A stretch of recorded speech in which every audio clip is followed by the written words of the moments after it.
나경원 씨가 상당한 무리수를 두고 있는데 이분이 평창 조직위원이기도 하거든요. 근데 이게 IOC에다가 남북 단일팀 반대 사안을 보냈다는데 그러니까 방송하는 오늘이죠. IOC 남북한 참가에 관련된 회의를 지금 로잔에서 할 예정이거든요. 시차 때문에 지금 아직 시작은 안 했을 것 같은데. 근데 올림픽 헌장의 공정 경쟁과 정치 중립 위반 소지를 주장하면서 단일팀을 반대하는 선언을 보냈다. 제가 이걸 보고 갑자기 김대중 대통령 노벨 평화상 반대에 비슷한 준하는 그런 느낌이었어요.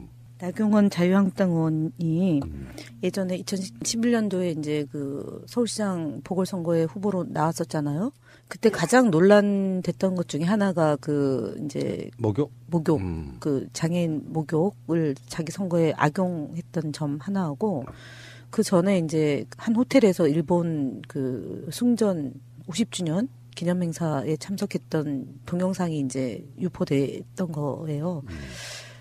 일본이 피해자 할머니들 문제 1mm도 바꿀 수 없다라고 얘기하면서 동계올림픽, 패럴림픽 불참 의사를 통보를 했잖아요. 지금 이거 IOC에다가 이런 소위 말하는 색깔 종북몰이 및 평창 동계올림픽 방해 공작이 이 사람의 행적, 그동안에 했던 행적을 고스란히 보여주는 아주 결정판인 것 같습니다. 그러니까 정말 못된 정치이죠. 이런 일을 어떻게 합니까? 그리고 본인이 패럴림픽과 겨울올림픽, 평창올림픽의 유연 자격은 사실은 딸의 장애, 그것이 이제 어쨌든 그 한 요인인데 많지 않습니까? 지금 문제가 되고 있는 이분 그게 많은데 이런 일을 벌린다. 그러니까요. 찬물을 끼얹는 건 말로 하는 거는 뭐 정치적 공방이다라니까 소위 극우 보수주의자들이 늘 이제 남북 정상회담도 안 하면서 북한을 힐난하고 그것을 남남 갈등 그다음에 남북 갈등의 소재로 활용해 온 것은 말로서는 그럴 수 있어요. 근데 정치인이 실제로 행동으로 옮기는 것 이거는 매우 부적절하거든요. 그래서 이 사람은 정말 나쁘다. 나경원 의원 이런 경우는 사실은 이거는 뭐 보수적인 입장, 보수주의 입장에서 이렇다고 평가하기보다는 저는 수준 이하의 행동을 했다고 생각해요. 그렇죠. 예. 이런 건 사실은 상식에 벗어나는 거잖아요. 이건 뭐 아니 보수가 이렇게 판단해야 되나요? 이건 바보 같은 소리고 그거 지금 이렇게 진행될 일에 대해서 단일팀 반대한다면서 거기다 편지를 써보낸다.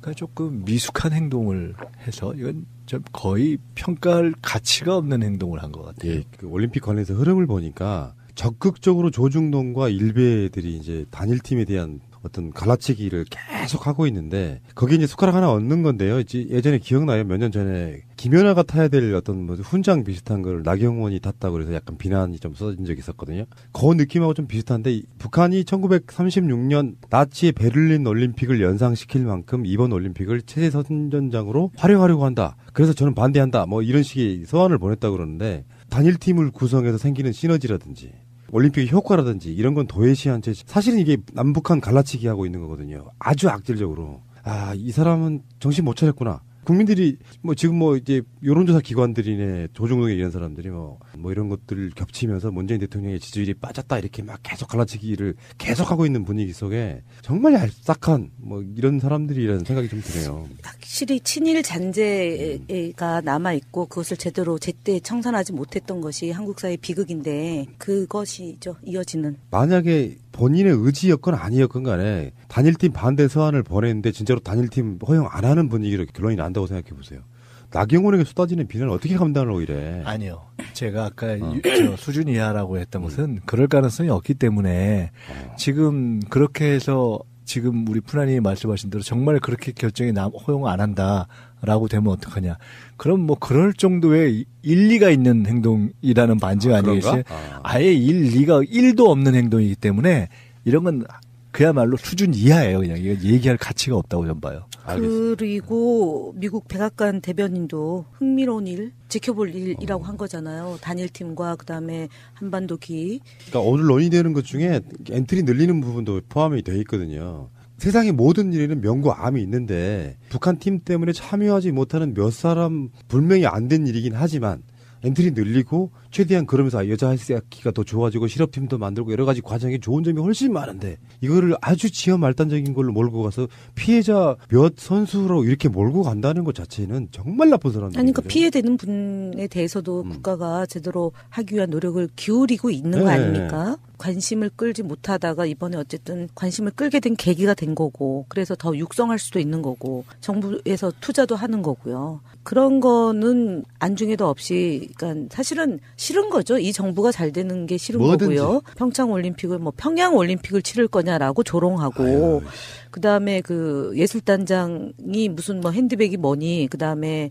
예를 들어서 김정은의 뭐였다라고 얘기해가지고 그것도 사과도 안 하고 연일 그 조롱과 비난과 힐난하는, 특히 조선일보 깜짝 놀랐습니다. 근데 어쨌든 이유가 있겠죠. MB의 표적이 되고 있는 그 부분을 희석시키기 위해서 평창 올림픽을 가급적 분단을 공고화하는 식으로 해석하고 그 방향으로 몰면서 MB 기사를 줄이는 거거든요. 근데 여하튼 간에 이 나경원 씨의 지금 이런 그 행태는 그야말로 목불인견이고요. 그리고 왜 이 길로 가죠? 원래 이런 스타일이잖아요. 원래 이런 스타일인데 잊을만 하면 이런 행동을 하고. 근데 선거 앞둔 시점이긴 해요. 관종이잖아요. 선거. 지방선거에 도전할 수도 있습니다. 일단 나경원 의원 거는 저는 그 개인의 정치적인 식견의 수준을 보인 것이다. 그냥 이렇게 보고요. 조금 지금 다른 얘기인데 지금 이제 우리 김현 대변인 말씀하셨지만은 최근에 저는 이렇게 조중동 이런 보수 언론을 보면서 좀 웃기다고 생각이 들 때가 많아요. 제가 지난 일주일 그 연초에 이제 백두산 갔다 왔잖아요. 그 며칠 이렇게 여기 국내 그런 거 잘 안 보다가 오면서 이제 비행기 안에서 쌓여있는 신문들을 이렇게 보면서 좀 표현이 죄송합니다. 참 가짠다. 제가 이런 생각이 들었었어요. 예를 들어 이런 것들이에요. 평창 올림픽에 북한이 참여하게 된 걸 갖고 평양 올림픽으로 되는 거 아니냐 이런 식의 이야기를 사실상 야당 특히 홍준표 같은 분들 비슷한 분들이 한다라는 걸 하면서 그 이름을 빌어서 사실은 보수 언론이 슬슬슬슬 흘리는 거잖아요. 참 가짜는 얘기예요. 왜냐하면 아니 평창 올림픽이 평화의 상징이 돼서 거기에 평양까지 끌어들이면 그야말로 삼평인데 아니 그렇게 적극적으로 해석하면 되는 것이지 그걸 갖고 평양이 들어온다고 해서 그게 뭐가 문제예요. 그렇게 오히려 적극적으로 해석하고 있는 그대로 하는 것이 정당한 것이지 그걸 이렇게 후비어서 맞습니다. 비틀어서 하는 것도 우습고 또 단일팀 문제도 그래요. 그걸 갖고서 마치 단일팀을 해서 지금까지 있던 어떤 선수들의 어떤 피해나 굉장히 불공정성 우선 저는 그런 과정에서 열심히 노력해서 피해나 어떤 기회가 어려워지는 분들이 있다면 그거는 정말 아무리 미세한 그 피해나 이런 아픔이나 어떤 우려가 있더라도 그에 대해서 국가가 반드시 대책을 세워야 된다고 봐요. 그렇지만 동시에 우리는 한반도 평화가 흔들리는 이 상황에서 이런 계기를 통해서 온 국민이 이 위기를 평화로 돌릴 수 있는 반전의 계기를 또한 잡고 있는 것 아니에요. 이런 거대한 민족적 이익 앞에서 발생하는 어떤 이러저러한 현실적 문제들을 극복하고 보완해가면서 풀어야 되는 거지. 맞습니다. 아니, 저는 사실 그런 조중동을 보면서 참 정신 나간 놈들이다 이런 생각이 들었어요. 정말 화가 나더라고. 그리고 예를 들어 깃발 논쟁이 있잖아요. 인공기, 태극기. 가짜는 소리예요. 왜냐하면 태극기가 없어지는 게 아니잖아요. 입장할 때도 태극기 들지. 대한민국 대표단이 메달 달면 올라가지. 한반도기는요. 과거에도 그렇고 이번에도 그렇고 일종의 저는 드레스 코드라고 생각해요. 남북 공동 대표단이 공동으로 입장할 때 어느 하나 들기 어려우니까 드는 같이 용인할 수 있는 과거에도 이미 사용했었던 그러한 입장기인 거예요. 아니 그걸 가지고 왜 시비를 거냐. 그런데 제가 이마 좀 열이 받았는데 내가 이렇게 이 과정에서 소위 보수 언론이 그 못된 습성을 못 버리고 요 국면에 그렇게 하는 거 보고 자식들 진짜 수준 떨어진다 제 이 생각들이 들었어요. 근데 우리가 이제 이런 생각을 해야 됩니다. 과거에도요. 김대중 대통령 때도 그렇고 노무현 대통령 특히 김대중 대통령이 최초의 남북관계에 길을 열 때 내놓고 시비 못 하잖아요. 누가 평화가 열리고 남북이 만났는데 시비를 걸겠어요. 그러니까 어떻게 하냐면 지연 말단적인 걸 갖고 시비를 거는 겁니다. 그러니까요. 옆으로 틀어. 지금 하는 짓들이 그 짓들이에요. 조금 지나면 또 뭐가 나오는지 압니까? 반드시 속도 조절론이 나오게 돼 있어요. 이거 너무 속도가 빠른 거 아니야? 남북이 좋아지는데. 좋아지는데 속도가 왜 빠르면 안 돼요? 빨리 속도를 내야지. 그래서 과거에도 그런 상황이 됐을 때 사실은 햇볕 정책의 설계사였던 임동원 장관을 결국은 보수 세력이 시비를 걸어서 날렸습니다. 반드시 앞으로 이런 평창을 계기로 해서 이렇게 남북 관계 좋아질 때 지금 일어나는 뭐 깃발, 단일팀 이런 것이 다 예고편이에요.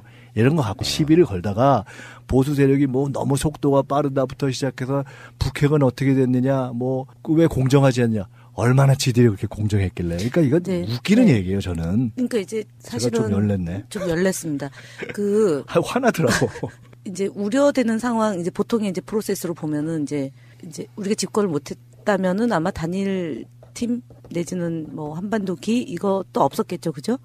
근데 이제 만약에 했다면 뭐가 또 나오냐면 예상컨대 우리가 지금 야당이면 간첩단 사건 하나 나올 거고요. 그다음에 정당 안에서 누구 하나 표적으로 삼아가지고 뭐 사건에 연루시키고 이제 이런 일들을 했을 텐데 아주 다행히도 문재인 정부가 들어서고 권력기관을 제자리로 돌려놓는 국민의 요구가 있어서 그러저러한 그 소위 말하는 정보기관에 의한 장난이 없어지는 세상이다 보니 보수 언론만 남아있는 거예요, 지금. 그리고 이제 일부 보수 진영에서 이렇게 나경원 의원과 같은 행태, 그리고 이제 뭐 홍준표 대표 같은 그런 과격한 발언, 이제 요런 걸로 이제 국민들을 이간질을 시키는 거 아닙니까? 근데 국민들이 지금은 순간적으로 이제 남북 대화가 중단되고 그리고 이제 핵 실험 등 해서 북한에 대한 견제가 높은 상태에서 지금 이제 평창 동계올림픽이 평화올림픽으로 가기 위한 과정이다 보니까 여론이 일시적으로 좀 뭐 단일팀 구성에 대해서 40, 찬성이 40, 반대가 뭐 49 되는데 이게 이제 정말 목전이 되면 저는 그 여론은 뒤집힐 거라고 봅니다. 왜냐하면 그것이 하이라이트잖아요. 그러니까 단일팀, 그다음에 공동입장, 그다음에 예술단, 그리고 응원단 이게 하이라이트이기 때문에 전 세계의 관심이 그쪽으로 집중이 되고 남북이 화해 모드로 간다라고 하면 지금 여론은 금방 뒤집혀진다. 그러니까 나경원 의원한테 말씀드리겠습니다. 중단하십시오. 촌스러운 행동. 한 가지만 더 말씀드릴게요. 지금 이제 나경원 의원의 수준 낮은 이제 행동을 갖고 우리가 얘기를 하는데 사실은요. 지금 이제 바른정당이 통합을 하는데 그나마 지금 자유한국당 같이 남은 데서 홍준표 대표라든가 이런 등등의 일종의 마카파식 보수 이것에 대한 대안으로서 지금 해보겠다는 거 아닙니까? 근데 그 중에 이제 한 축인 예를 들어 유승민 의원이 어떤 면에서는 뭐 경제민주화라든가 이런 것에서 저건 좀 들을 대목이 있다 이렇게 하면서도 결국은 정치적 한계를 보이는 것이 그렇죠. 아주 60년대 수준의 지금 아주 남북관계에 대한 인식을 보이는 거 아니에요. 그런데 오늘 제가 참 재미나는 얘기를 제 아는 분한테 하나 들었는데 그분이 옛날 얘기를 하나 저한테 회상을 시켜줬는데 유승민 의원의 그 아버님 돌아가신 어르신이 유수호 전 의원이라는 분이었잖아요. 잘 아시는 거 아닙니까? 근데 거기가 박정희 때 판사였는데 나중에 이쪽에 민주진영의 그 노무현 대통령하고 함께 했던 김정길 그 학생일 때 거기를 이제 뭐 석방시키고 데모해서 들어오는데 석방시키고 이랬던 건 말이에요. 그래서 박정희 눈에 나가지고 탈락했는데 제가 드리려고 하는 말씀은 그 아버지가 당시에 그게 뭐 70년대죠. 그때 첫 선거 공보물에 썼던 내용을 보면 첫째 평화통일 기반 조성을 위한 북방외교의 적극 추진, 사법권의 완전 독립 및 경찰 중립 보장. 이게 50년 전 얘기예요. 그 아버지가. 대단하시네. 그러니까 에휴. 저는 지금 보수를 정말 정상화시키겠다는 분들은 세상 돌아가는 걸 알아야 됩니다. 지금 좀 안타까워요. 나경원 의원 같은 경우 저는 서울대 동기인데. 그렇지, 생각해보니까. 진짜. 가끔 이렇게 길거리에서 보면은 이렇게 인사하죠. 그런데 저는 뭐 원래 학교 때도 잘 몰랐고 친하지 않아요. 그런데 이런 걸 보면 야, 어떻게 저렇지? 그렇죠. 그러니까 보수와 진보의 문제가 아니에요. 상식의 문제잖아요. 그러니까 나경원 씨는 제가 봤을 때는 굉장히 그 관심 받고 이런 걸 좋아하고 튀는 걸 너무 좋아해서. 아니, 근데 이걸로 관심 받고 튀어가지고 뭘 어쩌려고요. 그러니까 남은 그 보수라고 불리우는 그 수구 시장에서 그래도 한번 튀어서 이렇게 관심 받으면서 아까 말씀하신 것처럼 서울시장도 한번 숟가락 얹어보고 이런 건데. 요즘에는 단체 선물도 굉장히 많이 발전했더라고요. 내가 단체로 뭔가를 하고 싶다, 무슨 행사가 있어서 뭘 하나 맞추고 싶다 할 때 떠오르는 게 거의 없었잖아요. 거의 쇼핑몰인데. 네. 보니까 아이디어 상품들이 많네. 이분들처럼 다양한 물건이 있는 곳이 없어요. 정말 그러네. GALLERY 갤러리 gift.co.kr 1666-5404. 오, 싸고 영 싸네. 감동스러운 게 이거네요. 사이트에 등재되지 않은 상품이나 국내에 없거나 세상에 없는 상품도 개발 제작 가능하답니다. 오, 대단한데? 단체 선물은 갤러리 기프트였습니다. 홍준표 씨가 드디어 대구 묵구 의뢰 조직위원장에 임명됐는데, 야, 그래서 지금 자유한국당 내에서는 뭐 엄청난, 특히 친박들 쪽에 김태흠 의원 같은 경우는 뭐 장난 아니게 비난을 하고 그러더라고요. 근데 당의 지도부가 희생과 헌신을 보이며 국민들과 당원들에게 감동을 줘도 모자랄 판에 자신의 정치적 기반 구축에만 몰두하고 있다는 비판을 면키 어려운 처사다. 막 이렇게 공격을 받고 있는데, 홍준표 씨는 자기 말로는 국회의원 선거는 안 나간다. 근데 국회의원 선거를 안 나갈 거면서 조직위원장에 임명되고 이러는 건 이유가 뭘까요? 난 그게 궁금해서요. 국회의원 선거 못 나가죠. 왜냐면은 그 지방선거 끝나면 당대표를 그만둬야 되잖아요, 지금. 그러니까 그것까지 뭐 염두에 두는 건 아닌 것 같고, 그건 뭐 본인이 그건 정확히 진단하신 거죠. 못 나간다, 안 나간다 이거 맞고요. 다만 이제 지방선거를 앞두고 어쨌든 대구나 경북에서 뿐만 아니라 이제 영남에서 이제 당대표가 적극적으로 하려면 희생헌신해야 되는데 안방을 차지하고 있다라는 점에 대해서 지방선거를 이기려고 지금 당대표를 하느냐 아니면은 지방선거까지 망치려고 하느냐는 점이죠. 그러니까 이분은 홍준표 대표는 천동설이죠. 자기를 중심으로 세상이 움직이니까 지금 지역위원장을 맡아서 다음번 총선에 안 나간다 하지만 나가려고 하겠죠. 무슨 수를 써서라도. 근데 정치 일정상 못 나가게 돼 있단 말이에요. 근데 당에 있는 사람들은 아까 말씀드렸던 거 지방선거에 올인을 하셔도 부족한 판에 어떻게 지역위원장을 맡느냐 이제 이 얘기를 해야죠. 지금 이 시점에서는. 근데 좀 번지수를 틀리게 하는 것 같고요. 그다음에 제가 한 가지 더 덧붙이면 강현재가 입당을 했지 않습니까? 예. 국민의당에서 정말 막말. 썩은 입. 예, 막말. 근데 제가 그래서 유여해 보내고 강현재 오다. 그 다음에 김성회 이 양반 화성과 진짜. 복귀. 이거는 우리 강기정 의원. 진짜. 오늘 방송에서 그건 내 이야기가 나갔는데. 먼저 주먹을 휘둘렀더만요. 제가 목격자예요. 근데 어쨌든 이분이 이제 복귀했는데 이분이 서청원이 보궐선거 나가면서 그 지역위원장 자리를 내주고 그 다음에 이제 공공기관장으로 갔다 온 분이잖아요. 갈 때까지 가고 있다. 자유한국당이. 그래서 제가 볼 때는 홍준표 대표가 진짜 엑스맨 같습니다. 홍준표 대표가 본인은 6개 잘하면 건질 수 있다는 기대를 가지고 있을 겁니다. 그렇게 하고 그렇게 해서 계속 유지하고 총선에서 대구에 지금 안 한다고 하지만 그렇게 하고 나면 상황이 바뀔 거라고 생각하고 지금 워낙 분위기가 안 좋으니까 그렇게 얘기한 걸 거고요. 출마도 하고 대권도 해보자 뭐 이런 생각을 할 텐데 이제 그런 걸 우리가 헛된 꿈이라고 하잖아요. 그래서 이번 지방선거에서 어쨌든 저희가 승리를 해서 확실하게 정상적인 보수가 될 수 있도록 해야 되고 사실은 제가 참 이게 아까 이명박 씨에 대해서도 그런 2002년에 선거를 치렀던 그런 것이 있지만은 2010년, 2008년에 제가 사실은 정세균 대표 때 안희정 송영길 함께 최고위원 할 때 제가 원외인 걸 깜빡하고 그때 한나라당의 서울시의회 뇌물 사건이라는 게 있었어요. 그거 조사위원장을 제가 맡았는데 그때 홍준표가 연루된 건이 있어서 서울시당위원장. 시당위원장. 그때 그거를 제가 우리 위원회에서 조사된 거를 발표했는데 그걸 가지고 발끈해가지고 기자들 모아놓고 김민석이 감옥 보낸다고 이랬었던 일이 있거든요. 그리고 나서 제가 사실은 제가 정치자금법 사건 걸리고 농성하고 구속까지 되고 난리를 쳤는데 나중에는 완전히 태산명동에 서일필까지 됐던 이런 일이 있었어요. 그래서 얼마 전에 모 프로에서 홍준표 대표를 한번 불러서 하는데 제가 같이 나가서 패널로 하자고 얘기가 되어 있었는데 저는 그렇게 별로더라고. 근데 뭐 하지 하고서 보니까 탈탈탈 털 게 많더라고요. 그래서 하려고 그랬는데 그 나중에 들어보니까 저 양반이 제가 나온다니까 저랑 안 한다고 안 나와버린 거예요. 찔리는 거죠. 도둑이 제발 저리는 어쨌거나 이번 지방선거를 통해서 보수가 최소한의 길을 찾아갈 수 있도록 저희가 도와드리도록 하겠습니다. 아까 6개라 그랬는데 TK, PK, 제주도까지 말씀하시는 거예요? 6개가 현재 가지고 있는 거. 인천, 인천까지? 경기, 그다음에 부산. 현재 자유한국당 소속의 6일 텐데 실제로 홍준표 대표는 이런 생각을 할 거예요. 그 플러스 둘이 남경필과 원희룡으로 빼놨던 바른정당 그 티오기 때문에 그 둘을 가져오면 실제로는 8개를 갖고 시작한다고 생각할 거고 그래서 잘하면 6개 건질 수 있다고 지금 생각할 거고 남경필이나 원희룡 입장에서 특히 남경필 이번에 남경필 안 받는다 그랬다가 과거를 잊자 이러고 둘이 어깨를 걸었잖아요. 서로가 서로에게 필요한 거예요. 그래서 저는 끝으로 이런 말씀 드리고 싶습니다. 이번 지방선거 간단치 않습니다. 왜냐하면 우리는 지지율과 여론에 어떻게 보면 낙관할 수 있고요. 상대는 결사적으로 할 겁니다.